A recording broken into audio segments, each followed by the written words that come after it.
Hello, testing, go, 1, 2, 3, can you hear me? Wonderful.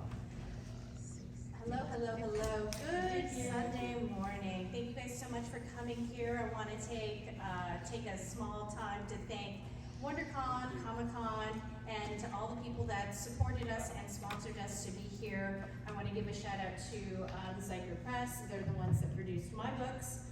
In any case, welcome to the Indigenous Storytelling of Comics and Pop Culture, preserving and promoting culture through art. Here is our panels. I will add their name, and that is the QR code to my website. So I will post a lot of these, their information up on the website so you can take a look at it when we're done. Oops, sorry. Can you go back for a moment? Yes, I will go back one moment there. Yes, please take a picture of that. And I'm also in Small Press Booth 53 and give you more information there. I forgot the flyers, but hey, you know, I'm human.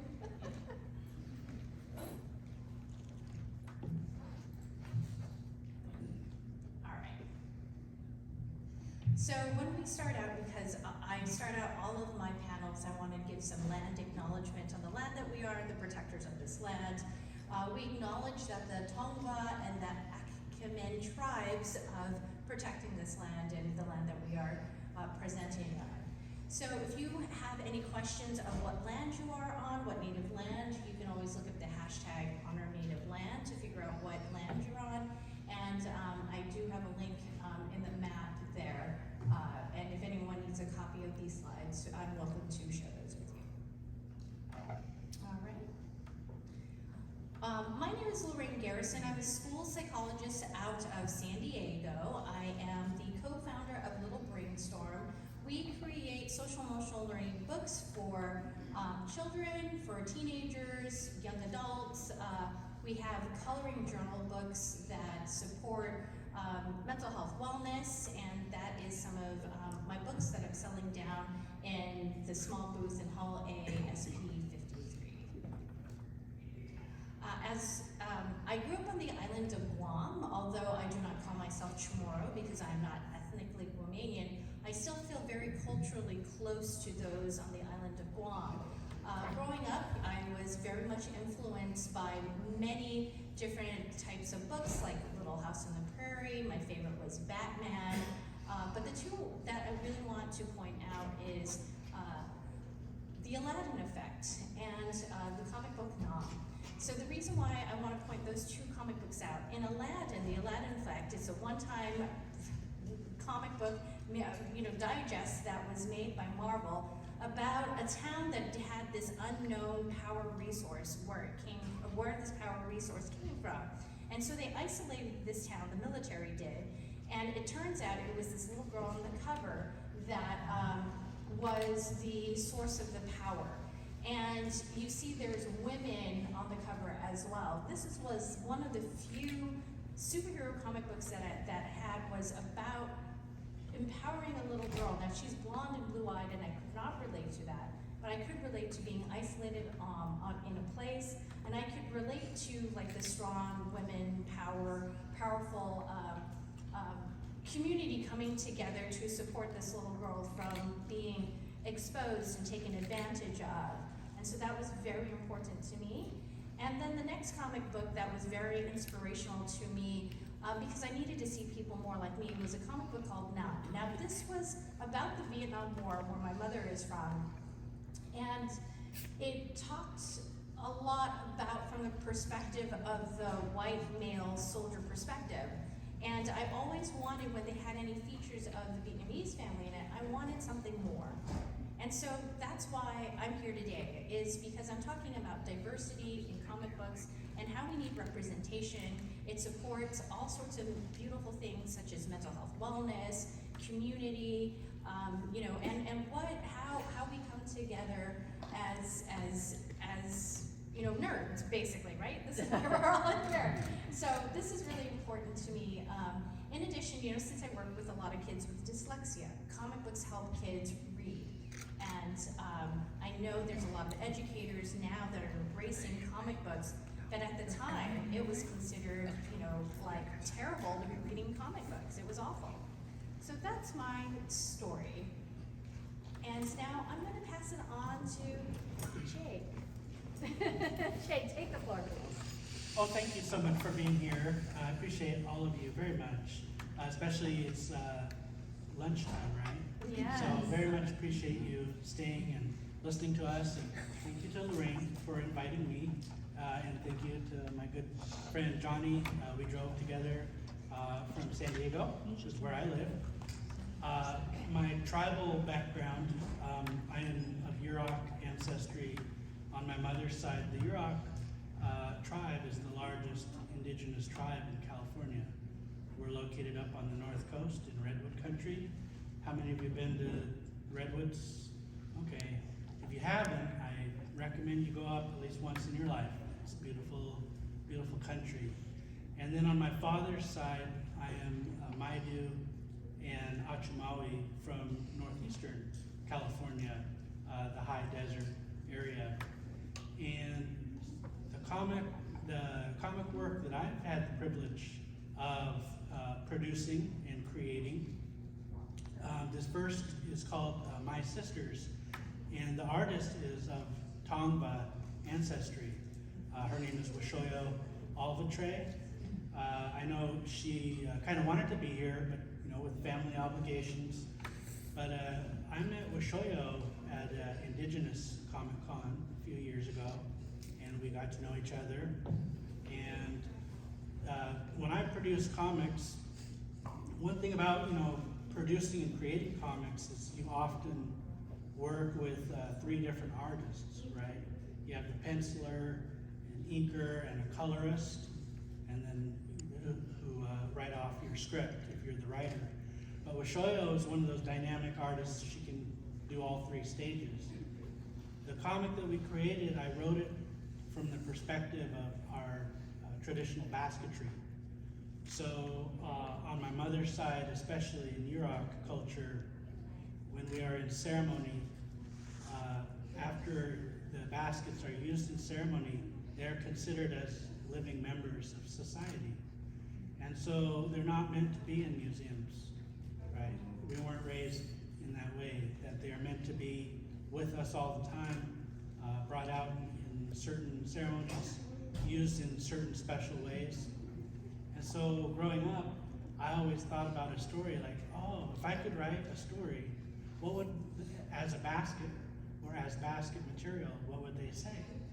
And so that's how I wrote this story. So it's not the humans telling the story, it's the baskets. One thing I'll share in most California indigenous cultures, it's very matriarchal. That, as men, we have our roles, and they're good roles, but most of the basket weavers are women. And so to honor that, we talked about putting multi-generational representation on the cover there. If you want to go to the next slide. And then the next story that she and I created, this comic is coming out in about a month, and it's from the perspective of water. And water is so crucial to all of us, right? Some of the good discipline and knowledge that I've learned from indigenous elders and storytellers is, it's all about responsibility, right? It's responsibility and mentorship. And that's what superheroes kind of convey, right? In comics, they convey mentorship, overcoming obstacles. Well, as a society, we're going to be faced with challenges around water, right? We already are, right? But as indigenous people, we have knowledge, we have practices around the relationship with water that can be beneficial to everybody. So my next story is about water. It's about the Klamath River, the return of the salmon. The Klamath River up on the north coast is going to have the largest dam removal in this country's history starting next year. Yeah, we should. It has 5 dams. They're going to be taking 4 of them out, and it's going to restore everything up there. So the artwork, that has taught me and informed me and influenced me has always been my Indigenous elders. We have always used sequential art as Indigenous people, whether it's in our basketry, in our regalia, in our sculptures, and then comics. The comic format is just another form for us to get in and have representation. And so I'm very happy, to be up here with these folks in a good way. If you want to go to the next slide. So the graphic novel that I wrote, it took 3.5 years. The artist, his name is Lorran Garrison. Lorran has done work with Image and Top Cow and Marvel, but we worked 3.5 years on the story, and it was published by the Great Oak Press, which is a tribally owned press. The other comics that I produce, I'm the publisher. I was just at the CGC, and I was autographing my own comic for them to grade, which was like a bucket list thing for me, like, oh, this is cool. I'm signing my own comics. But the ability for Native people to have ownership over our own stories, that's often been lacking, right? If you think back, like, what were the images regarding Native people that we might have grown up seeing? A lot of it was non-Native people, right? And so that's why it's important, even in pop culture, to have representation that's authentic and respectful, but also dynamic. The stories. This is a World War I story based on. I've done a lot of work with Native veterans, and that's a Yurok veteran. His picture on the right. I was given that photo by his younger sister, and so my story is about Yurok men who were drafted into the army and had to go fight in France for democracy.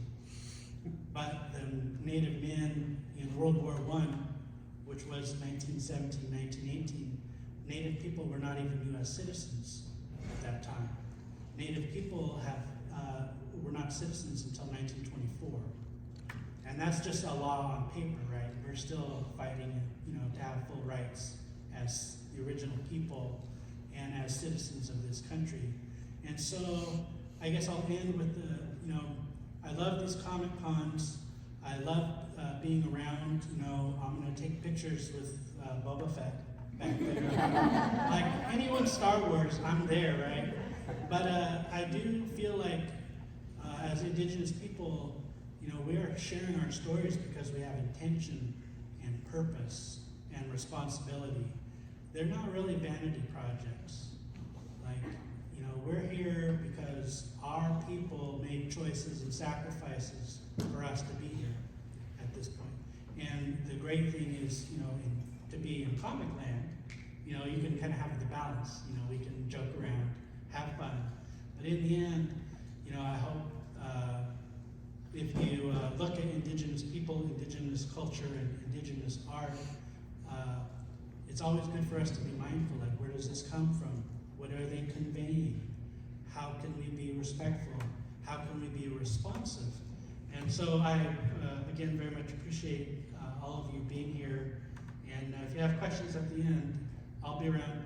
And then to the couple at the very back with the little girl, the couple in the back with the little girl, I want to give her one of my comics, okay? So please don't go without, I want to give one of these, because this is for her. Okay, it's all ages, so thank you.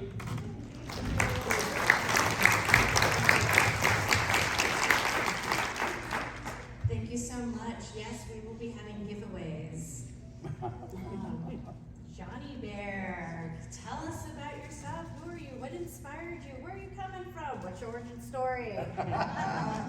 10 minutes, maybe more like 10 hours, maybe 10 days. So, hauka, mimi yotemawa. My name is Johnny Bear Contreras. I'm from the Sample Squaw Reservation. Left this morning, left a few hours ago. And if you're not familiar with where the res is, it's in San Diego. There are 13 reservations in San Diego County, the most throughout the nation. There are some states here that don't have reservations. There are large municipalities such as Los Angeles that doesn't have indigenous recognized land or reservations, reserves, what have you.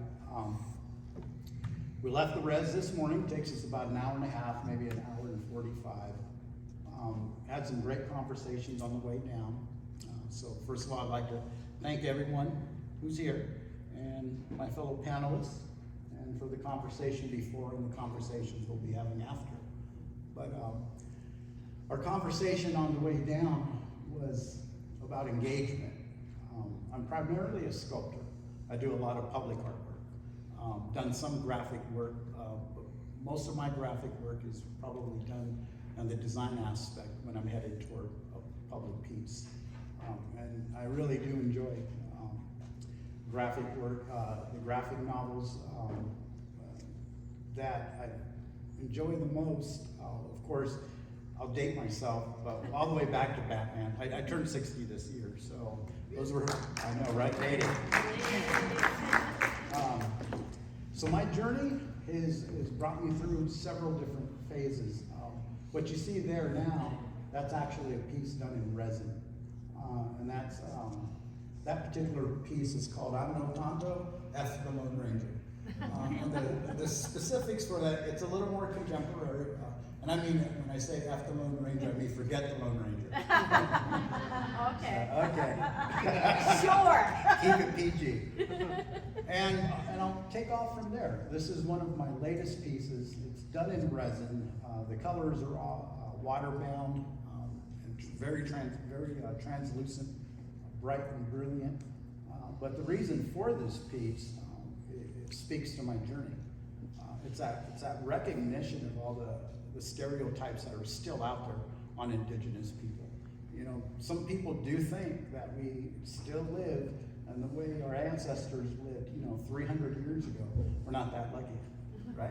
But I mean that the stereotype, where they say teepees. Do you guys live in teepees? And be like, no, I live in a house like most other folks. The reservation, we've had times where certain things weren't available, but for the most part, it's very contemporary. And if you were driving through our locale, you probably wouldn't even realize you were on the reservation.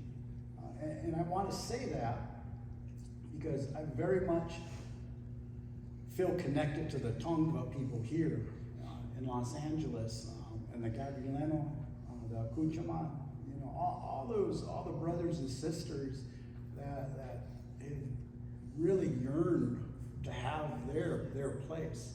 And I've had, through the years, I've had some of those brothers and sisters down on the reservation, and it's wonderful. They pull from it, they feel it.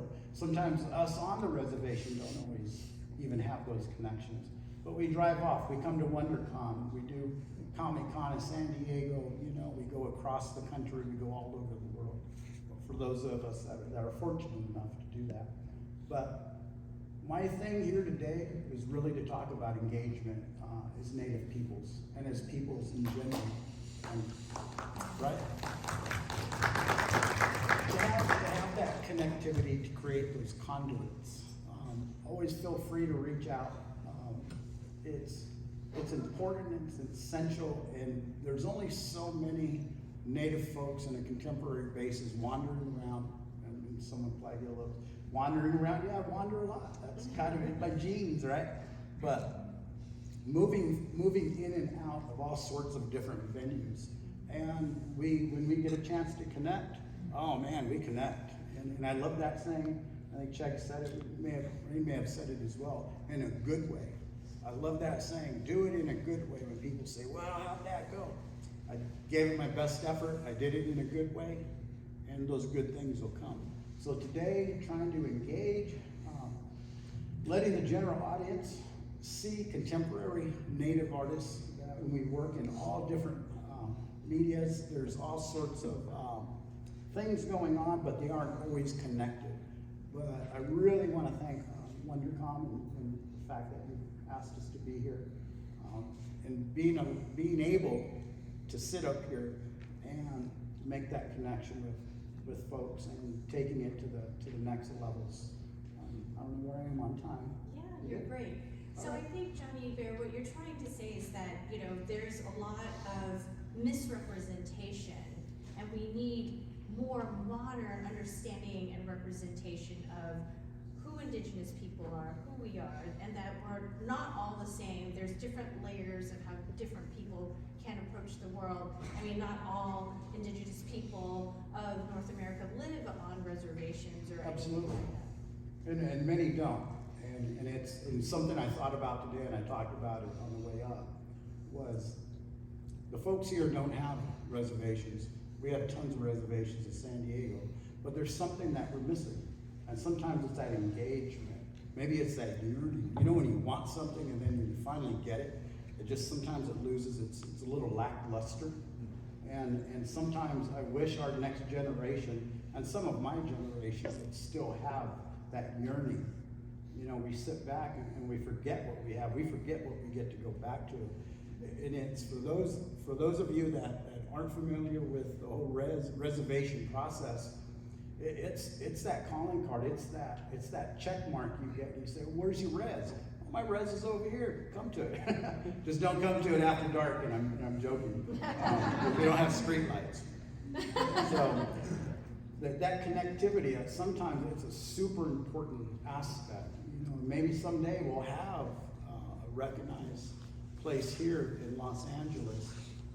And if anybody's wondering what my shirt says, this is an Kumiai, a pay to pay, and it is says Bad Bear. My girlfriend made it for me. Thank you. Thank you so much.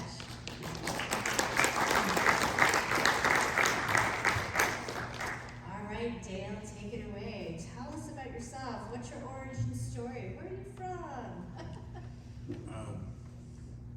Shay, Dale, Deforest, Shay. Tokana Nishna, Do, Pelicana, Passes Chi. Kachi, Dashino, Do, Pelicana, Passes Chi. I'm Navajo from, I grew up in the Four Corners area near Shiprock in Farmington. And my clans are born for near the water people. And I forgot what Kachi means. I'm so sorry. But anyway, bitter water people, I believe. And those are my mother's clans and my grandmother's clans. And my father, who's white, you know, don't have any clans, he's from Salt Lake City. And I currently live in Albuquerque, New Mexico, which is Tiwa land and Chiricahua Apache land. And as a contemporary native, as these guys are talking about, you know, I don't live in a teepee, I don't ride a horse to work. You know, I vote, I pay taxes, and I'm a homeowner. You know, I pay a mortgage on it, so like I'm as contemporary as it could possibly get.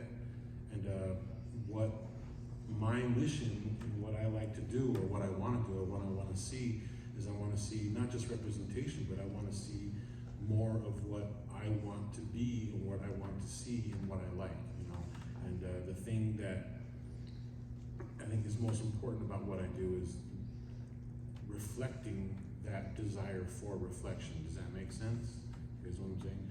And so, with my work, the Hero Twins, I feel like I'm that conduit between what I appreciate about pop culture to what I appreciate about where I come from, my heritage, and how I grew up. You know, so when you read my work, you should be able to see all of my influences and then all of my inspiration and what my aspiration might be. You know, so.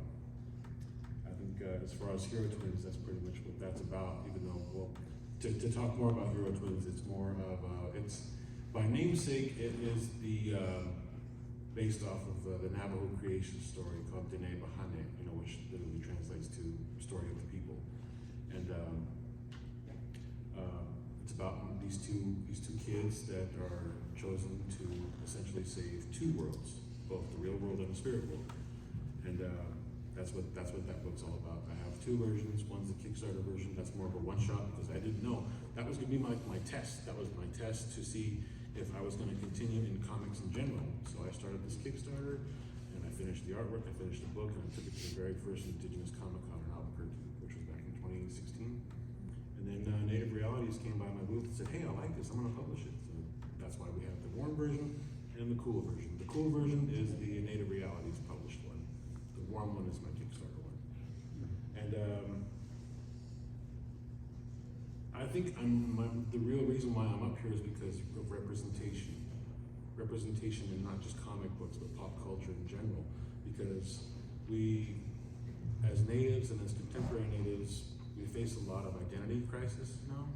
We have a lot of people who don't really understand, well, they know a lot of us exist, they just don't understand what we're about. You know, they figure, at least with me anyway, you know, we might be people, but we're not people unless we're in service of people who, you know, make the decisions, make the rules. They don't see us as real individuals until we're doing something for them, you know, unless they're buying something from us that they absolutely need, or something that they want they can't get anywhere else. Only then do they see us as real people. So, you know, my efforts are to change all that. You know, I might be out on a very small scale, but at the same time, you know, if I can reach, you know, more and more people every day, I'm getting closer and closer to, you know, finally being seen as a real person. So, that being said, you know, I'd kind of like to donate the rest of my time to afterward, when there might be some questions. Is that okay? Yeah, that's absolutely. I was gonna jump in and ask you some questions while we're here, and I wanted to talk about a bit more about the necessity of not only being visible and having representation, but actually being heroes. Because a lot of Indigenous people are just backgrounds or things like that, and I think with Hero Twins, they are the heroes, they are the superheroes, and they do have the superpowers. Is that correct? Yeah. Yeah, well, in the creation story, you know, the Hero Twins were essentially created to eliminate the spirit world from monsters. Monsters that their sole intent is to just skew the progress of livability, of their future and their livelihood, you know? And so the Hero Twins wouldn't necessarily kill monsters. They would essentially, you know, defeat them and then help them reintegrate with their purpose in society, you know. So even though one of the characters in the original creation story, the published creation story, is called Monster Slayer, that their name is translated to Monster Slayer, that term doesn't really apply to, because the Navajo language is extremely complex and there's multi-layers. You know, the word for computer literally translates to machine that thinks for itself. Wow. You know, that's the Navajo word, how you say computer, when you literally translate it, it just says machine that thinks for itself. You know, so that's how complex the Navajo language is. I mean, ask anyone who's done any research about the Navajo code talkers, you know, it's layers of language. You know, the literal translation for the sentence of the turtle is moving around the mountain, they're talking about a tank that's going underground and resurfacing or something like that. You know, so again, if anyone wants to explore Language. Navajo code talkers and language, yeah. It's extremely complex and layered. So, but Hero Twins that's what their role was in the Navajo creation story. And in my story, which is completely different, because I want to point out that my story is not like a retelling of the creation story. That's been told. That's sacred in terms of like the vocal passing down vocal stories throughout our history, you know. So I want to leave that alone, leave that intact. I took just bits and pieces of it and wrote my own story. So this is all my story that I'm telling from me, you know. So Hero Twins really is only just namesake from the creation story. So anyway, if you have questions, you can just talk to me later. Thank you so much.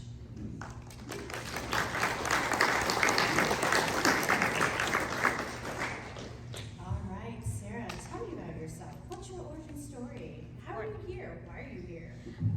Well, first of all, I'm here. Thank you to you, Lorran, for inviting me, and also for the convention, for giving us space for us to be here, to be represented, and actually to hear our voices and what we think and feel about comics and superheroes. I'm a firm believer. I'm a mestizo. I'm half Mayan, half from Spain. So I'm actually the other generation that we don't fit. We are too brown for the white people, and we are too white for the brown people. And then on top of that, I'm from a little region in Guatemala. My mom was the Spanish person, and my dad was the Mayan person. We are sprinkled from 22 states in my country, in Guatemala, Central America. We left Guatemala when I was 22 due to the internal war, because they did genocide. They just killed everybody in order to take over. Also, in my country is where you got experiments for syphilis thanks to the United States. So we have that kind of chip in our shoulders too. So talking about we are not human, right? We're not seen as human beings. We are not seen as somebody that is not the servant. So that is my way to say it in a very polite way. No, we're not the servants. So I'm a clinical psychologist doctor. I'm also a therapist, and I'm also neurodivergent. So I suffer from severe dyslexia. With all means, I cannot be a doctor, right? Because you have to write this big thing called dissertation twice, and read and all that fun stuff. What you see there is a clip for the comic store that changed my life in many ways. Sometimes you have to build your own tribe. You have to build your own little tribe because we don't have it, right? So this is what I have here. This is my tribe now because they are the people that inspire me to do better, to go out there and say, we have a voice, we have the right to have a superhero that is not just the one that is tree number 5 in the background or the one that is coming and just make fun of. If we go to the next. Yes. Thank you.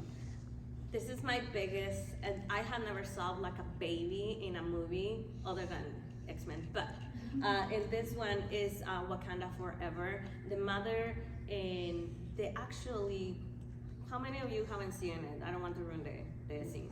Nobody? Okay, there's spoilers. This is what, okay, sorry, there's gonna be Okay, spoilers. so I'm gonna kind of tune it out. So there is that section where the no more is like basically what we suffer. That is or genocide, when our people was completely murdered in front of our children, aka my parents, and you just have to run away to another place. You were homeless and you didn't have your people.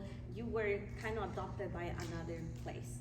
And when that representation was there, and not only that, when we were, what you're seeing in her is a Chichicastenango indumentary. It's on, every state has their own because we took what the slavery did to us as pride. So that's the way that they differentiate. You belong to this white person, you belong to this white person. So instead, now we put all these beautiful colors that represent the regions that we belong to in Guatemala. And she got to be the mother of the most amazing hero. Sure, you can say this anti-hero, questionable. But I was crying not only because they put the genocide in the most amazing way, but also because they put us in a representation that wasn't making fun of us or anything like that. If we go to the next one, and I can wrap it up. That one is all the things that inspire me, and this is the superheroes that when I went to the comic book store, I start reading. And we get to our own Latino superhero in here. The ones in the bottom are the legends of my people. Miguel Angel Asturias is what we know that it talks about our legends. That's how we communicate with our people. We pass our history verbally. So that's why it's so important to have representation in pop culture, because that's the way that we pass our history to the next generations over and over and over, like one our parents and ancestors did. Thank you so much.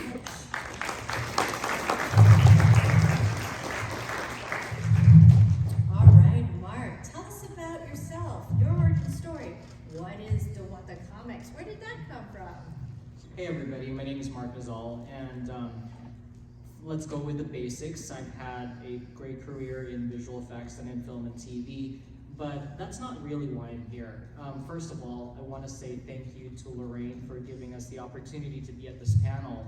I've always joked to her that I feel like whenever I go to these panels, I learn more about what it means to be a responsible storyteller from being in these panels. Because, you know, we all grow in different ways as we discover things about ourselves, but not just about ourselves, but also about the stories of the places that we inhabit. So the first thing I would like to say is I want to acknowledge the respect and thanks to all of the indigenous peoples of the United States here in this place today, because I myself, I am not from here. Like, I am Philippine born, Middle Eastern raised, went to college in Australia, and then moved here. But what basically, what all of that did to me was, it made me really wonder about my place in this world. Like, and in fact, I think prior to probably the last 5 years, there was a part of me that didn't really want to tell stories from my point of view because I didn't feel like our point of view was valid, right?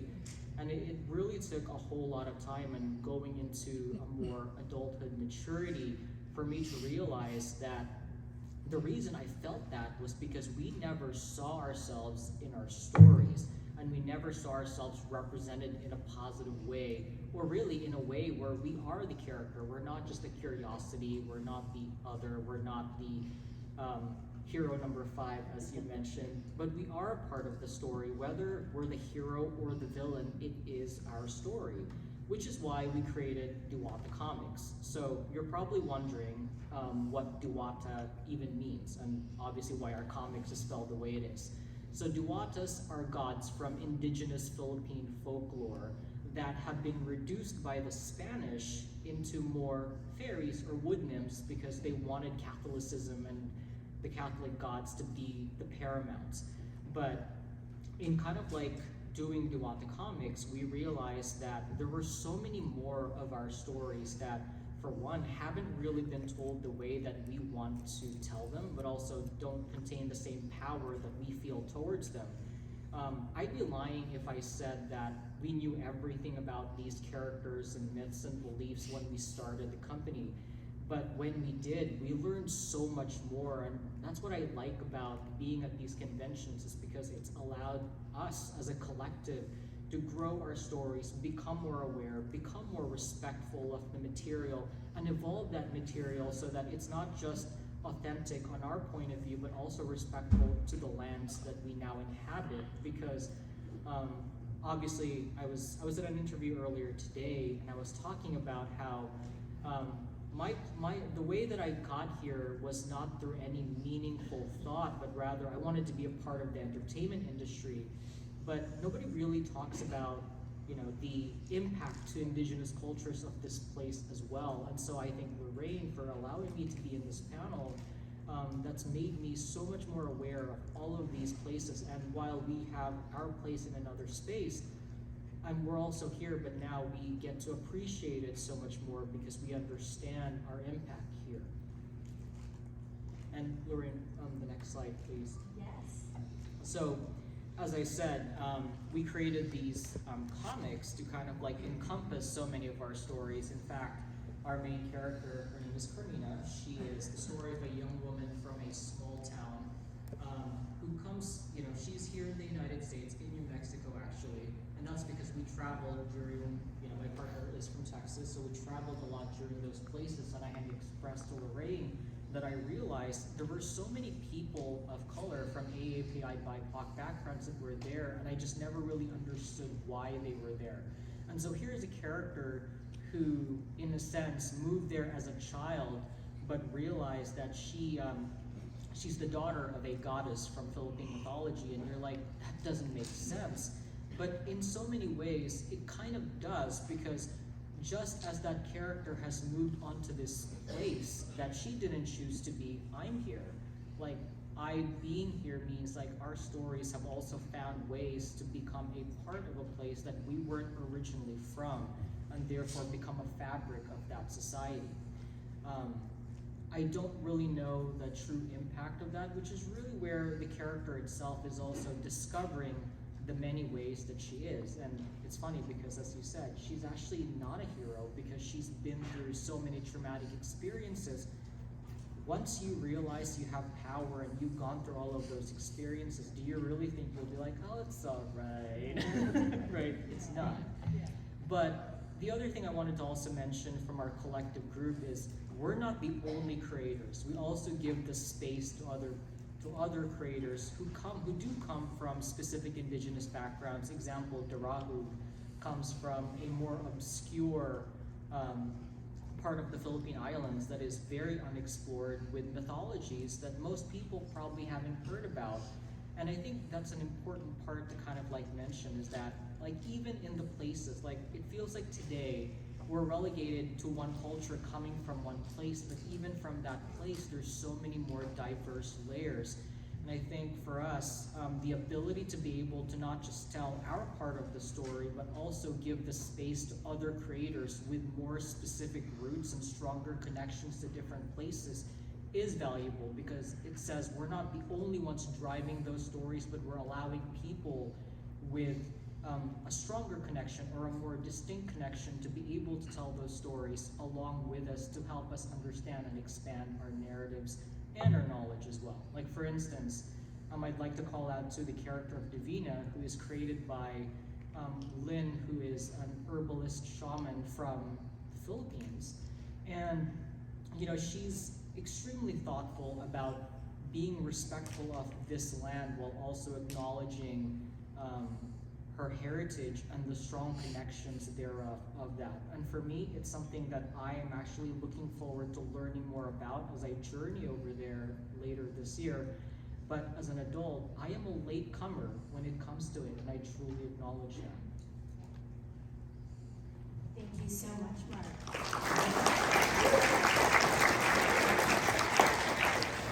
Now, we just have a few more minutes, and I'd love to open it up for questions. Yes, sir, and you get to pick one of your books for asking the first question. I have a multi-character book, and I'd like to include a native person in it, and I actually have specific people from Chihuahua, the Indian people there. Do you have recommendations on how to incorporate into a bigger story that kind of character? What's your story about?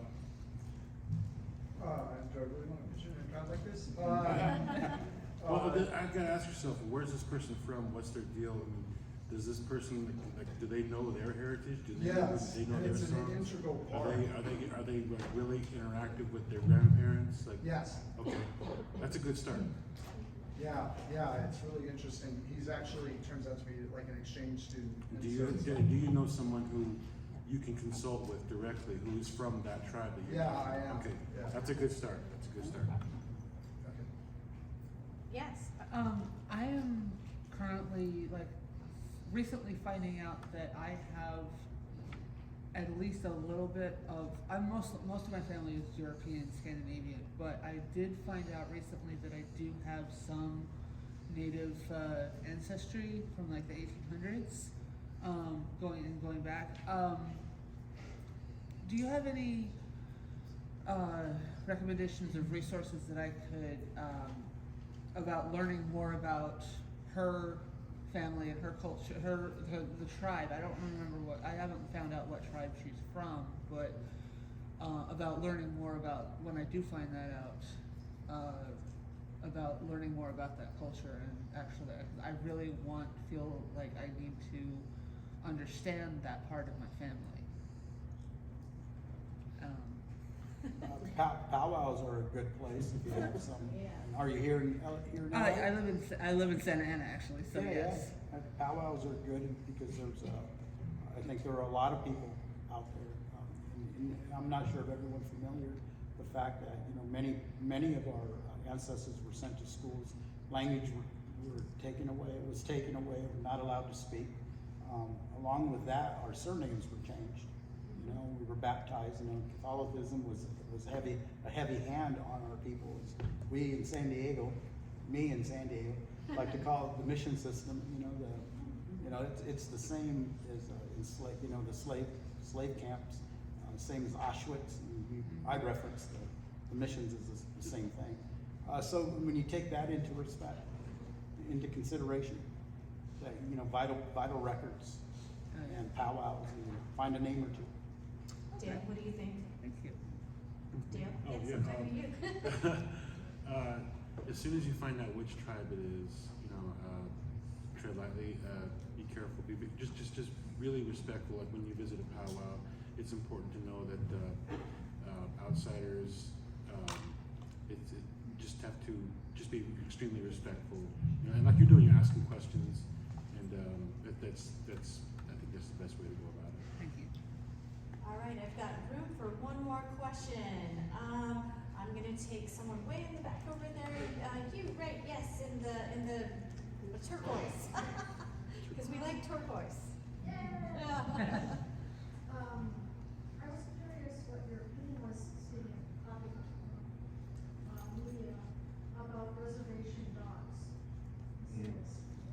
kind of like our Crazy Rich Asians. Love it. That's kind of like our Crazy Rich Asians. Reservation Dogs and Rutherford Falls is our version of Crazy Rich Asians currently. So we're hoping that's been a springboard to more success in Indian country, if you know what I mean.